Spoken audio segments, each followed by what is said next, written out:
to the Know My Truth, where we talk about what it's like to live, work, play in Northern Michigan. And today we have a special guest, one of my best friends, our preferred lender, Ian Ashton. Welcome to the show, Ian. Thanks for having me. It's been too long. I haven't been here forever. I know. We made a lot of changes. We've got the podcast studio, we've got the YouTube studio. So something that a lot of people don't know is you were probably, there's a lot of reasons we got into YouTube, but I think you, just speaking with you because we talk so often, you have a YouTube channel that you do for fun more than for business. Yeah. How long have you been doing it?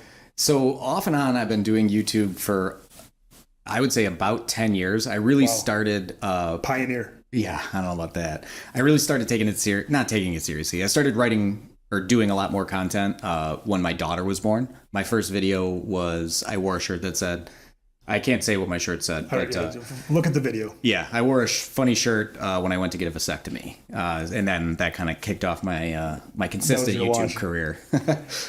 So you have not always been from Northern Michigan. Just give the audience a little bit of the backstory about why you're here, where you came from. Yeah, so I'd actually never even been to Traverse City until I met my wife.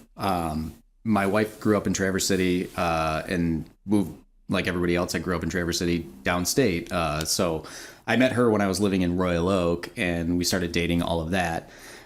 When we got married at the Grand Traverse Resort, and it just happened that one of my bosses and mentors at the time was a friend and invited to the wedding. So she knew that my wife was from Northern Michigan, and a promotion came up, and she's like, hey, would you ever consider moving to Traverse City or to Northern Michigan? I was like, I don't know, let me ask my wife. So I texted her, and I texted Laura, and I'm like, hey, what do you think about Traverse City? She's like, look at this house on realtor.com. Look at this house on realtor.com. Look at this house on realtor.com. So I was like, yep, safe to say my wife's on board for that. So that was about 12 years ago. And yeah, haven't looked back. When you were considering moving from, where were you downstate? We lived in Royal Oak, so like right at 12 in Woodward. Yeah, pretty popular area. Yeah, it was fun. For young married couple without kids, it was perfect. Right. I don't know that it was the right venue for us to start our family, and that's why we really, whether the promotion came or not, we really wanted to get out of the Metro Detroit area. Right. And then it just kind of the stars aligned. When you were considering move, if you can think back this far, when you were considering relocating from Royal Oak to Traverse City, what were some of your concerns? So I'll tell you, I remember it as clear as day. My father-in-law, we went to lunch or to grab a beer or something, and he goes, I just have to tell you something before you make the decision to move here. I was like, okay. It was like a real heart-to-heart, serious moment. And he said, you will love living here, and it will be the worst thing you could possibly do for your career. And I was like, Dave, that doesn't make any sense. Right. And he said, you will never want to move. So at some point in your career, you'll be faced with the choice of stalling and not progressing or moving. Right. He said, and that's what happens. So has that happened? No. Well, we've gotten close a couple of times, but every time I've kind of rallied or parlayed it into what the next thing is. How has your job changed as far as, you obviously work in an office every day, but has remote work affected, your industry? Yeah, quite a lot. So when I opened the Caliber Home Loans office 8 years ago. That has been, we've moved on from that. Now we're One Trust Home Loans, but obviously with the work remote stuff happened while we were with Caliber, and what we saw is I had a 3,000 square foot office with every employee in the office every day. My processors, our underwriters worked direct, everything. And now I have a 1,000 square foot office with 3 loan officers that sit by me most days. And everybody's pretty much else remote. All of our underwriters, processors, closers, all of our support staff is remote. So it definitely changes the working dynamic. Sure. It's a lot harder to build a team and get that in, that family feeling, but we seem to have gotten there pretty well.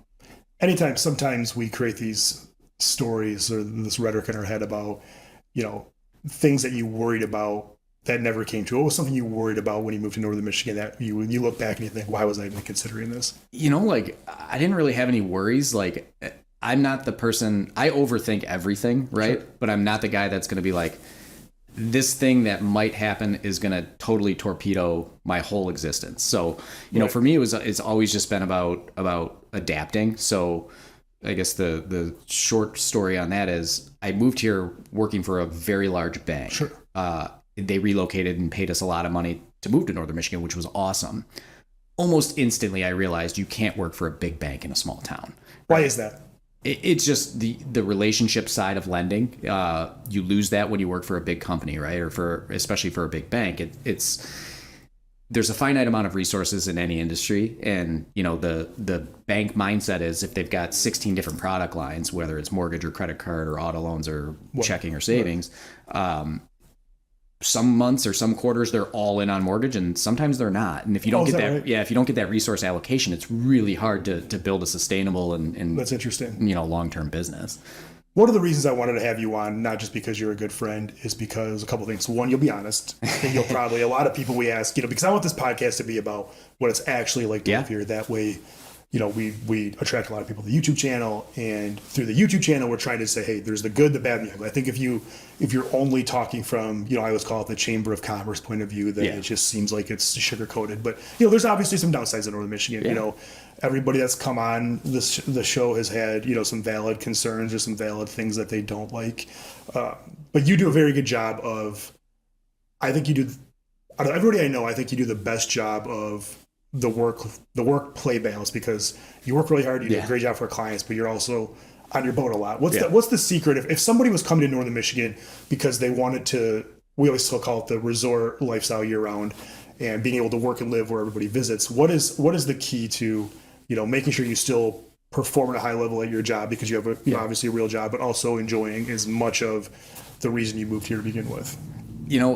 I'd like to think I have it figured out, but I certainly couldn't quantify it, right? It's for me, it's always been about, we moved to Northern Michigan because it was the right place to start our family, right? So it ebbs and flows. Sometimes I'm way too much on the having fun side of life, and I'm way too much on the work side of life. But really, for me, what it all boils down to, in the pandemic helped a ton with it, is just connectivity, right?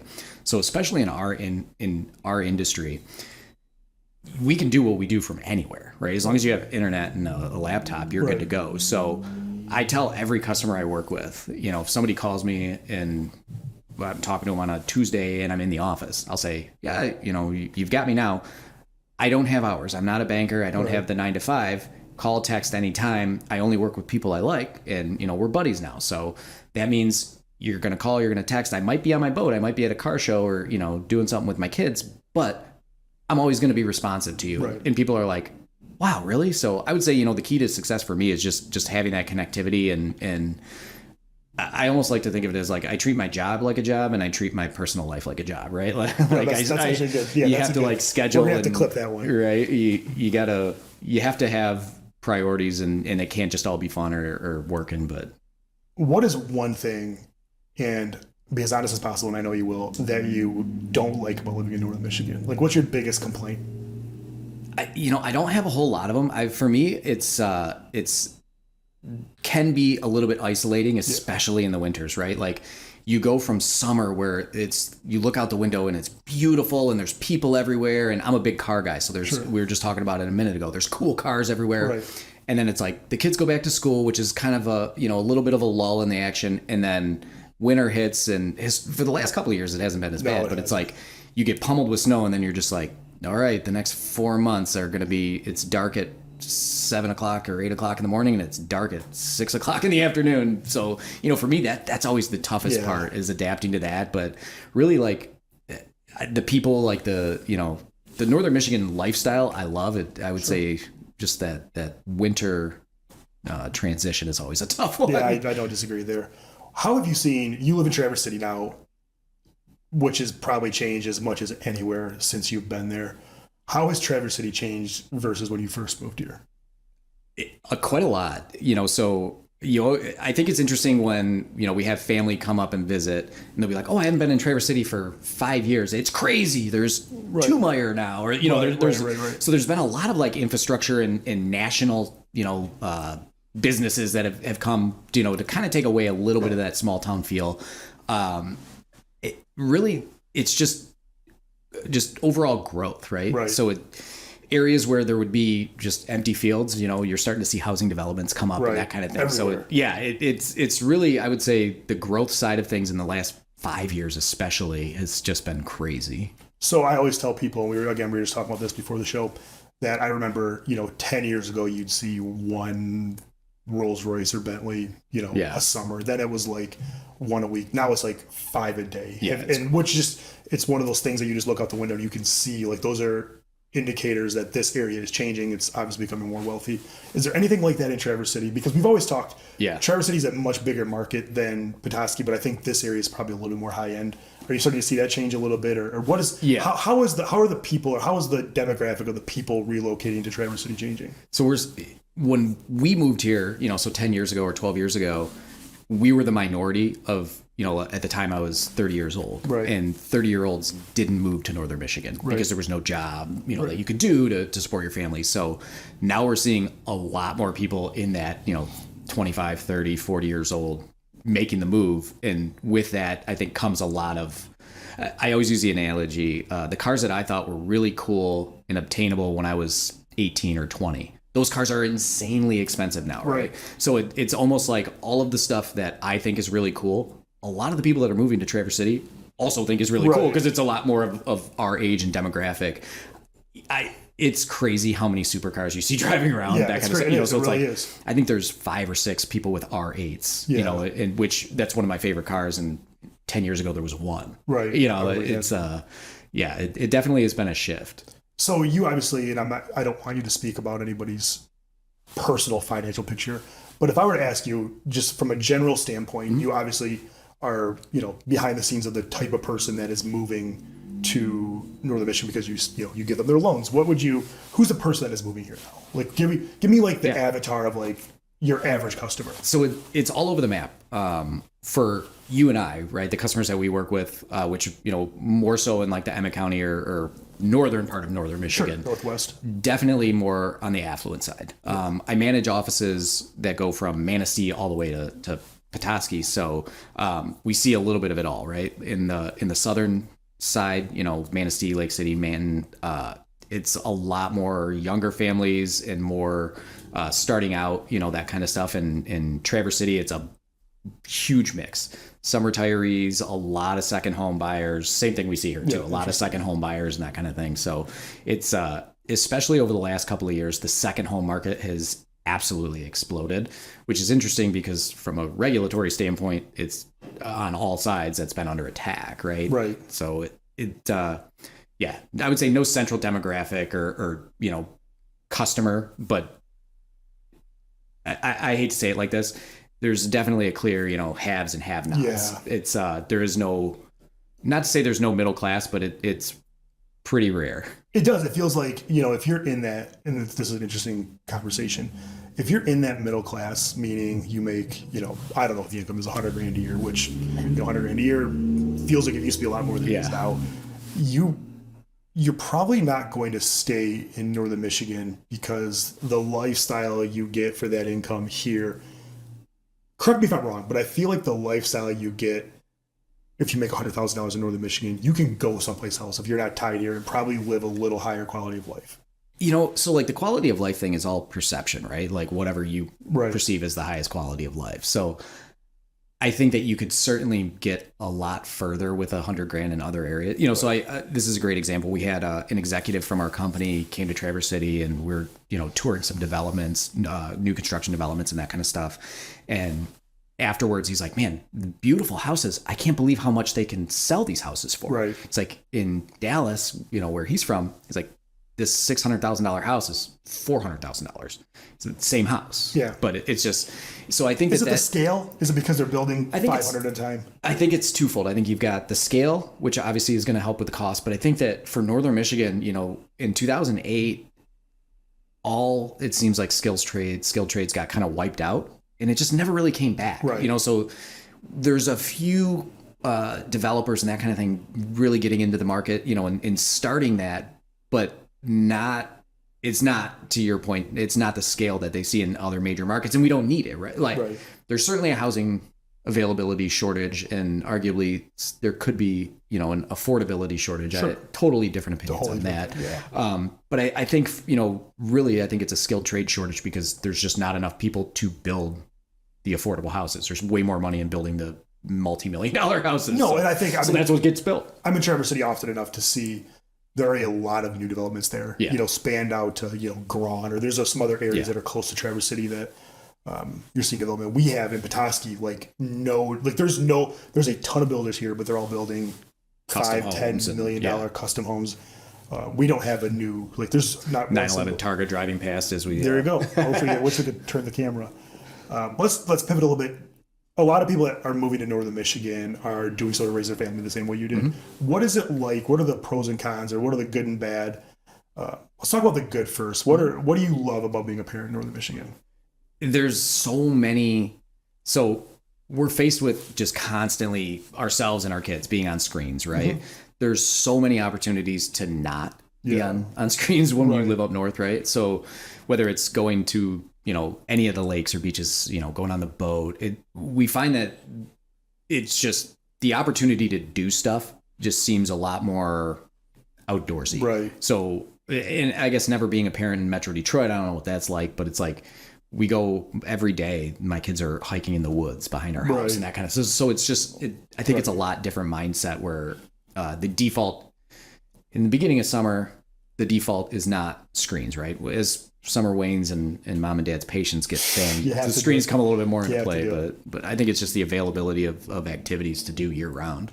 I mean, you probably agree with me. I can't think of a better place to raise a kid 100%. Than northern Michigan. I think what you just said, most of the areas here, the schools are good. I mean, yeah, great schools. Traverse City has great schools. Yeah, absolutely.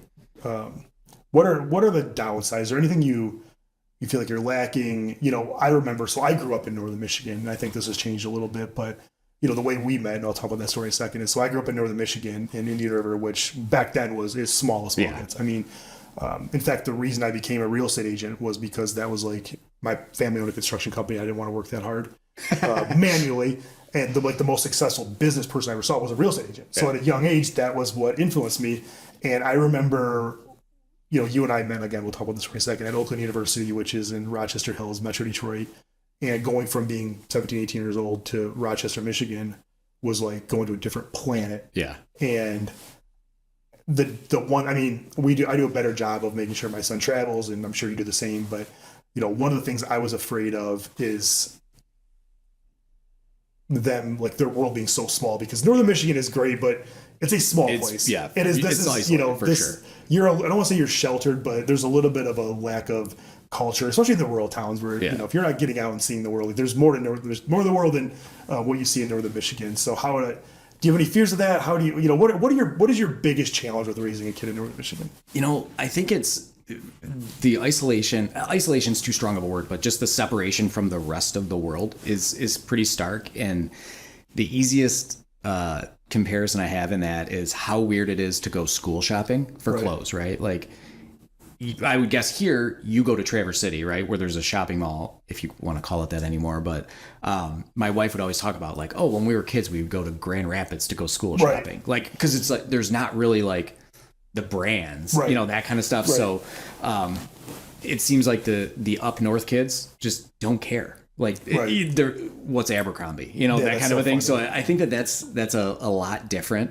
An interesting story that I thought, it just blew my mind when I met her. My wife had said she had never met in person a black person until she went to college, right? So it was just like, it was so isolated in Traverse City, like, which is, that's just how it was.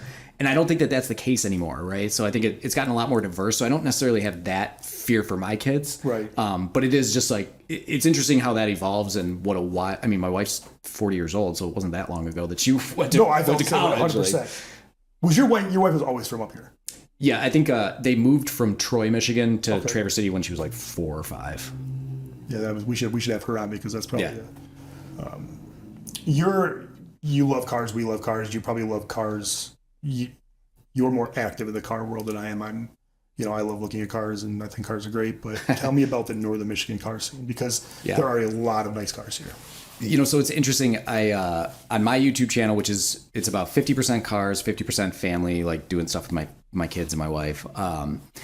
Every time I go to a northern Michigan car show, I find something that surprises me, right? So when you're in Metro Detroit going to car shows, there's a lot more people. So there's a lot more cool cars, but you still end up seeing the same ones. Right. Up here, it's so much more diverse because you've got the seasonal residents, and you've got these super rich old dudes that show up in stuff where you're just like, where did this come? And it's like this, I've got 30 cars. I just decided to drive this one today. So, from a car scene standpoint, I really enjoy it because it is so diverse.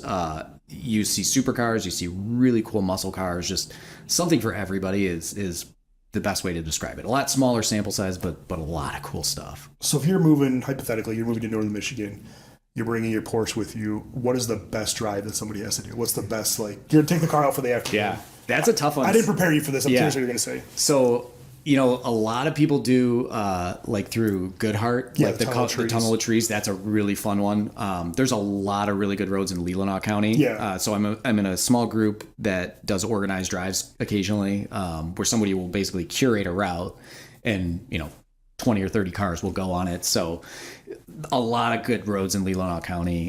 Is that the M22? Yeah, the M22 group for sure. Yeah. Okay, and so that's like a whole brand here. Yeah. Right there. Yeah.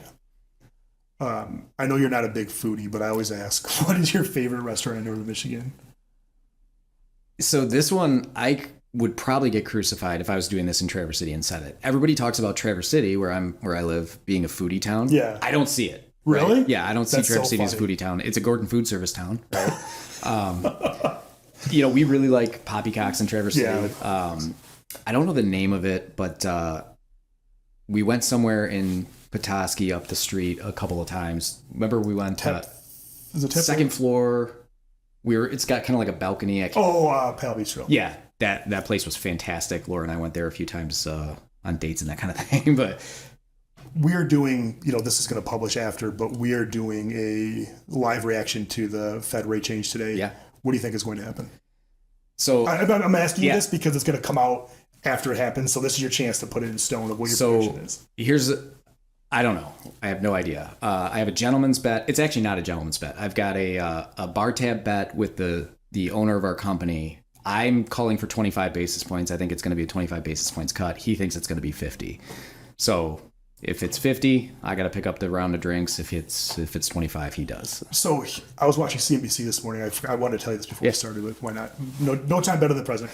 They had the banks that were predicting. CNBC had a bank that was a group that was saying a quarter, a group that was saying a half, and Wells Fargo was one of them that said a half. So that's a real deal bank For sure. It'll be interesting to see what happens. Yeah, so the market's pricing, I looked at probabilities right before we started, and it was 63% chance of a 50 basis points cut.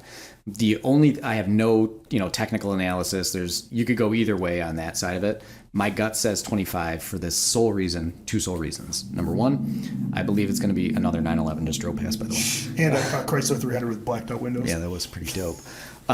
Number one, this is the same Federal Reserve that did not cut in March. Right. In the same market that was forecasting 7 cuts in March. So we know that the Fed isn't necessarily prone to being bullied or pushed around by the market. Second part is, if the Fed cuts 50, that's admitting that they waited too long. I was just going to say this. I actually just heard that. Yeah, and that doesn't seem like something that this class of the Fed, at least this early on in the cycle, is going to do, right? I don't see them jumping headfirst into cutting and sounding the alarm. Right. I guess the third thing is, this is the last Fed meeting before an election. Right. Take politics out of it. It could be construed as trying to favor one party or the other if you go too much or too little. So I don't know. My gut says 25 because it's been a measured response Fed, but I guess we'll find out in a couple hours. Two fun questions to end. What is your dream car? It changes every day. And today, what's the dream car? You woke up this morning, what were you envisioning? I would say probably an R8 or a 911 Porsche. Yeah, let's say a Turbo S 911. Why did they stop making the R8? I don't know. I'm sure it's something to do because it was Audi. The R8 and the Gallardo are the same basic underpinnings, right? I didn't know that. And I don't know if they're still related. I have no idea why they did. I heard back in the day because I had an Audi. I think Audi's a great brand. The reason I don't have an Audi now is because I need a bigger car and I don't like the Q7's too much. Yeah. I shouldn't say the word soccer mom, but it just feels like too much of a soccer mom car, and that's not really my thing. I used to be really dialed into Audi, and I heard that they took the resources from the R8 and decided to put it all into the electric. That doesn't shock me. Stuff. Yeah. And I mean, Audi has the, I forget what they call it, but they're, e-tron. yeah. like that would not shock me at all. In fact, I think the R8 factory was changed into an electric. Oh, is that right? Yeah, I'm pretty sure I read that somewhere. So one of my favorite parts of our relationship is the way we met. And should you tell it or should I tell it? I mean, I want to hear your version of it. Okay, I'll tell my version. Okay, we weren't planning this. My version is my best friend growing up, John. Did you guys, I guess there's part of the story I don't know now that we're talking about it. Did you guys just. It was random assignment. Random assignment. So, actually, I'm going to go a couple of directions with this. Okay. This, Ian has never given himself enough credit for being an influencer because, and I'm going to tell why in a second, because Ian was an influencer before influencer was a thing. So Ian had a really popular website that I'm going to get to in a second. So cliffhanger. I went to Oakland University. So I went to college. I went to Oakland University because I'm the quintessential, grew up in a small town, wanted to live in the big city. Like I thought this was for me. So I spent time down there. My family's company used to be down there. And I thought, Northern Michigan is too small. I want to wear Armani sweaters and live in Metro Detroit. So John Petoniak, my best friend growing up, is like one of the smartest people you'll ever meet, from a book smart standpoint. From the street smarts, he lacks that a little bit. He would admit that. Hopefully he listens to this. So anyways, he, being a good friend, could have gotten into any college, decides to go to Oakland University with myself, my other good friend growing up, Brad August. So the three of us go to Oakland University. We live in the dorms the first year, and I got to the point where I was like, I paid for college myself. I was like running out of money. So I got to the point where I was going to have to like take on student loans. And probably one of the few smart things I've ever done in my life was not do that. So my path to do that was I was going to live on John's couch, which also was your roommate. And then I took classes at OCC, Oakland Community College. I don't remember if I took them at Oakland or not. And I remember, I must not have, because I remember not being able to get Facebook. Because back in the day, you said you had to have a. So this story's all over the place. This is funny. So back in the day, if you're young or you don't remember, Facebook started. You had to have a college email address, and Zuckerberg started. And I think with it was Harvard. specific colleges. It was. Yeah. It started with Harvard like early on, and then it like bled out. And my guess is, I don't remember back then, but Oakland University probably wasn't one of the first ones. And I couldn't get Facebook because you guys could, because you had Oakland addresses and I didn't. So I lived on your couch for. I don't know, like a semester maybe, and in the 7,000. If you're in Rochester, I pointed out every time I drive 7201. 7201, because you drive past it, you can see it from like I think that's Walton. Yeah, Walton. So if you're in Rochester, you drive to Walton, you see the new student apartments. So that's where they're not new anymore. They're not new. That's funny. They're not. That's funny. And Oakland University's campus, I don't think people go by it. It's like incredible. Crazy. It's incredible how big it was. It's like a city now. So I met Ian, who was, kind of a party animal, which also. John was a party animal, so we used to just party. I lived on your couch, and I wish you still had the picture of I was sleeping on the couch one time. And this bottle of sale. I have it somewhere. I'm gonna find it. That said Zesty Italiana, and I think it is so funny how we went from that to, I hope I've changed your business a little bit. You certainly helped mine, and it's a great story. A rising tide lifts all boats. Right? It's really fun. Yeah, it's really funny that Dewan, who is the producer of this, was like shocked that I would live on somebody's couch, because I've come so far from that time. But is John still doing shots out of flower vases, do you think? Or and John, I think the three of us all did well. John sells a ton of cars every month at LaFontaine and Fenton, drives a G-Wagon, which is crazy. And so that, that was like the Microsoft garage, right? Of like entrepreneurs. So you had sent me something the other day that was just like a walk down memory lane of Gino, I don't know if you guys know this, is looking at houses personally. Yes. And he said, I don't know which wall in this house I'm going to have everybody sign. So this new student apartment, we were the first group to move into these. Yeah, they're brand new construction. Yeah. So one of the first things I did, naturally, was cover one of the walls in contact paper and bought like 100 Sharpies. And we just let people sign and draw on the wall, which seemed like a great idea at the time, but it expanded onto other walls. And I think that ended up costing my mom some money for repairs. Do you remember the pumpkin through the window or an apple or something? There's so many stories. This is why I would never be like an apartment building landlord around in a college town. Like we had it all. It was good. So you created an infamous website back in the day, and this is when, this is 25 years ago. This is not, now I could create a website now, but back that was a that was a big deal. So tell us about the website you created. So I started a website called partyou.com, and the reason for it, for starting the website, was that I lived on campus, but my house was only a few miles away. Right. Like everybody that goes to Oakland. Yeah, right. It's a commuter school, even though it's a university. So it was just like, I wanted that college experience, but I also was like, I worked for Chase, I was like doing my real job and that kind of stuff. And like, it's like, I want to get an education and build a career in Metro Detroit area, but I also want like this full college experience. And because you went home on the weekends, now that we're talking about it. I went home a lot. And like, again, like I did a ton of car shows and that kind of stuff. So it was like, I didn't spend a ton of time on campus outside of stuff, especially my first couple of years. So we started the website because it was like, you'd hear about a party like a week later. Oh yeah, it was cool. Did you see so-and-so's got a picture of it? And it was like, not everybody had smartphones back then and nobody had cameras. Nobody did. Right. So like, I was like, I'm going to make a website and we're just going to have like a schedule of, like, oh, there's a party coming up in this person, at this frat house or wherever.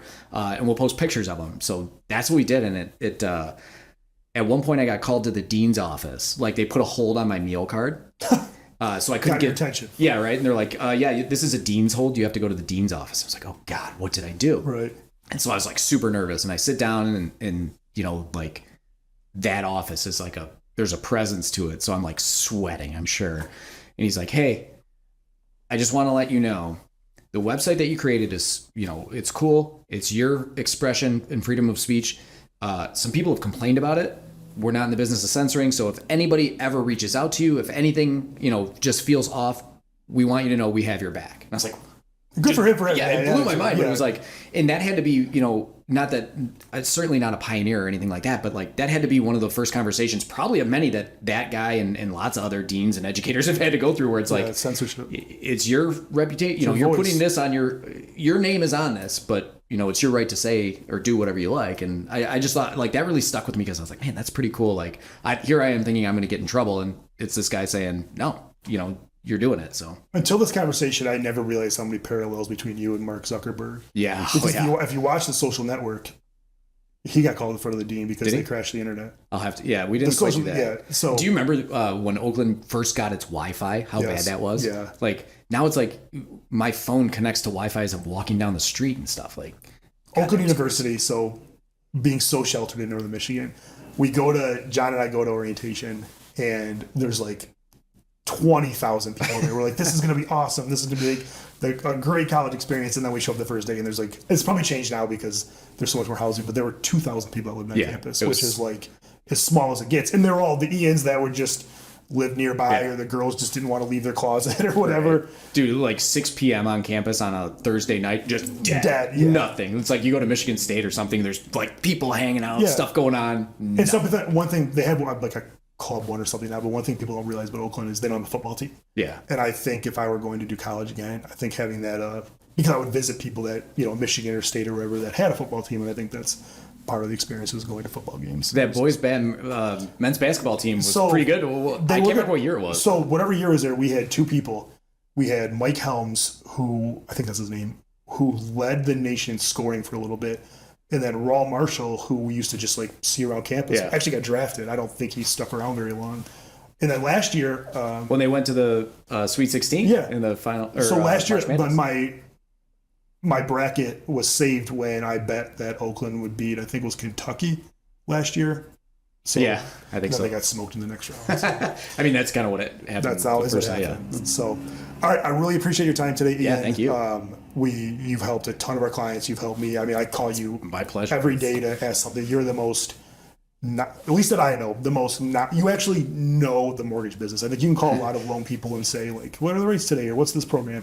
You actually know it. You understand why the rates move, and I just think you're as dialed in as anybody in the mortgage industry. So, which is why we've had such a long relationship.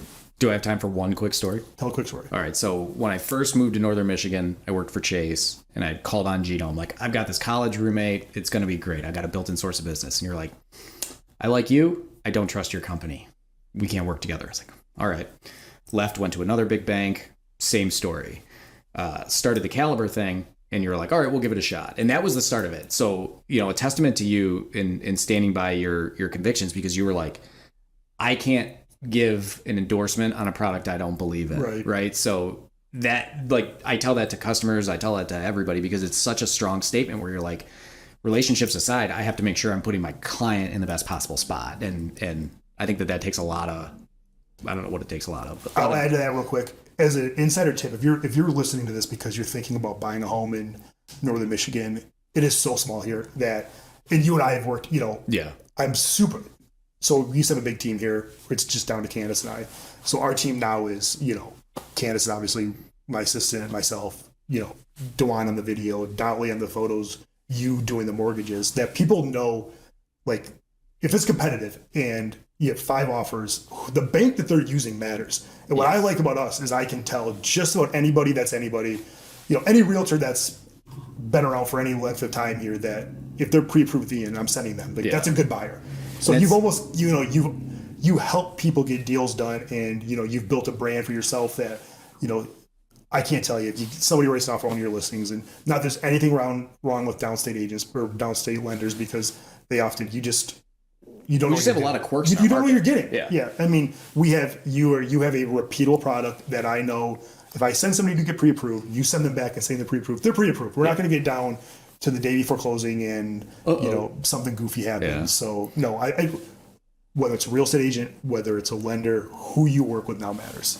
1,000%. And same on your side, right? I always tell my team and whenever anybody asks me for advice, I say the same thing.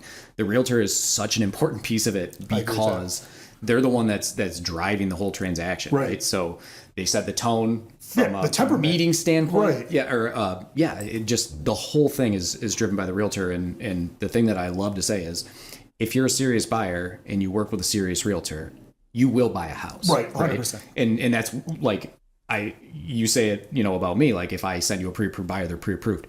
If you refer a buyer to me and they, we get them set up, that person, most of the time, they're buying a house, right? Like we have very little fall through. And I rarely send anybody to you that doesn't use you. Yeah. And I send it as bias. This is a good friend of mine, helps a ton of our people, but shop around and they almost always stick with you. Before I forget, you have a bigger YouTube channel than I do. Bigger Facebook following. Where can people follow you? So on YouTube, I'm Dr. Ian Ashton. He's not actually a doctor, I think. Well, I don't want to get sued. I'm saving that for when I hit 5,000 subs. Right. I'll make a video about that. Dr. Ian Ashton on YouTube and Instagram, and then Ian Ashton on Facebook. All right. Thank you for everything we do, and we'll talk soon. Yeah, thank you.